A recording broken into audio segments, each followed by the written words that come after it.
Bonjour à toutes et à tous et bienvenue dans ce nouvel épisode de notre série de podcasts. Aujourd'hui, nous allons aborder un sujet qui nous concerne tous, la prise de décision et plus particulièrement comment choisir efficacement sous pression. Dans nos vies professionnelles comme personnelles, nous sommes constamment confrontés à des choix. Devrions-nous prendre ce nouveau poste? Comment gérer une crise au travail? Quelle stratégie adopter face à une situation imprévue? Parfois, nous avons tout le temps pour peser le pour et le contre. Mais souvent, il faut décider vite et bien, même quand la pression est maximale.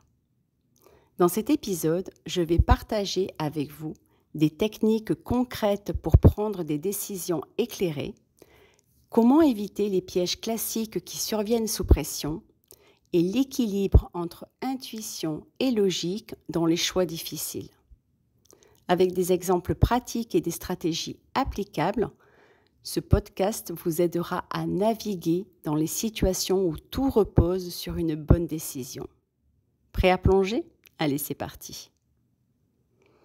La première chose à comprendre, c'est que la pression change complètement notre manière de décider. Sous stress, notre cerveau entre en mode survie, ce qui peut provoquer des réactions impulsives ou des blocages. Cela s'explique par une surcharge émotionnelle qui altère notre capacité à réfléchir rationnellement. Quand nous sommes stressés, notre cerveau limbique, le siège des émotions, prend le dessus sur notre cortex préfrontal, où réside notre capacité d'analyse. Cela nous pousse souvent à choisir ce qui semble être une solution immédiate, mais pas toujours la meilleure à long terme. Imaginez un manager en cuisine pendant un coup de feu. Une erreur survient, une commande a été mal prise et le client attend. Sous pression, ce manager pourrait instinctivement accuser un membre de l'équipe pour se décharger. Mais une meilleure approche consisterait à garder son calme, analyser rapidement la situation et chercher une solution qui résout le problème immédiatement, sans créer de tension inutile. Nous avons tous des schémas de réaction différents sous pression. Certains deviennent trop prudents et évitent de décider, tandis que d'autres prennent des décisions hâtives. Le petit exercice est de prendre un moment pour réfléchir à une situation récente où vous avez dû prendre une décision sous pression. Qu'avez-vous ressenti? Avez-vous agi rapidement ou hésité? Comprendre vos réactions naturelles est la première étape pour mieux les gérer. Passons maintenant aux techniques concrètes qui vous aideront à prendre des décisions efficaces même sous pression. Cette méthode, popularisée par la journaliste Suzy Welch, consiste à se poser 3 questions avant de décider.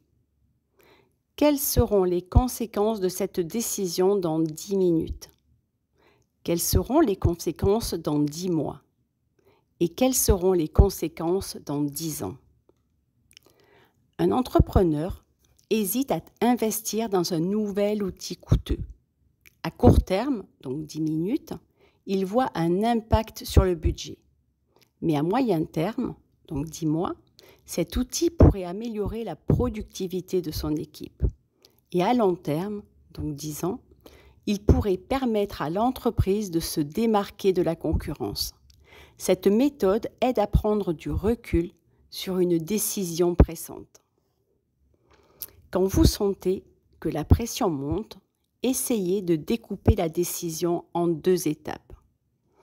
Collectez les faits essentiels. Quelles informations sont indispensables pour décider?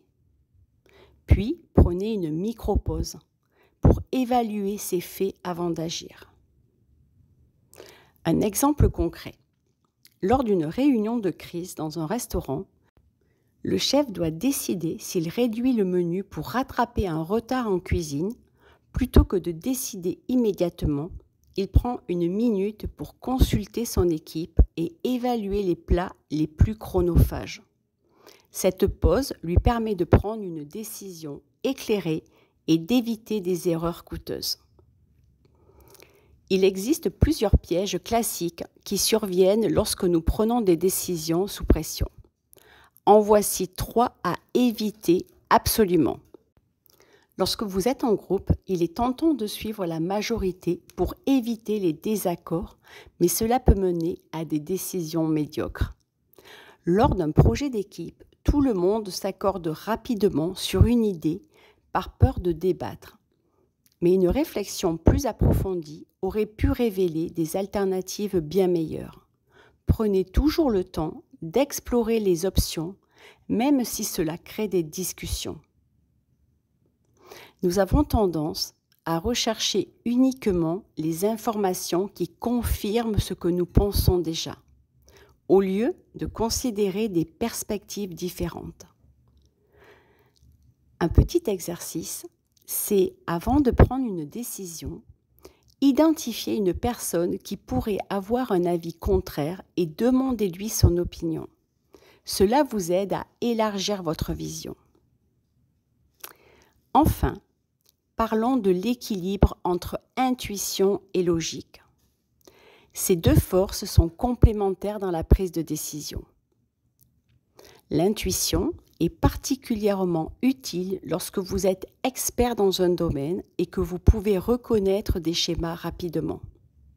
Par exemple, un chef de cuisine expérimenté peut intuitivement ajuster une recette en pleine préparation car il sent ce qui fonctionne.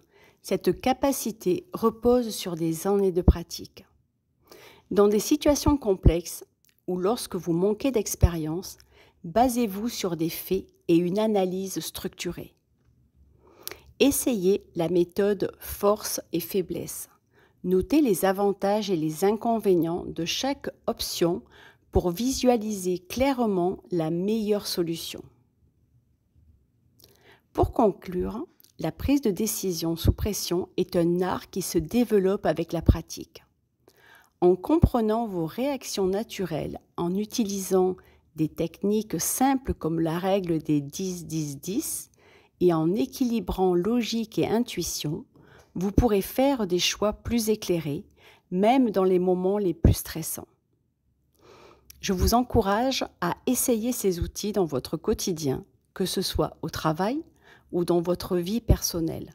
Et souvenez-vous, chaque décision, même imparfaite, est une opportunité d'apprendre et de grandir. Merci d'avoir écouté cet épisode et à très bientôt pour un nouveau podcast rempli de conseils pratiques et d'inspiration positive.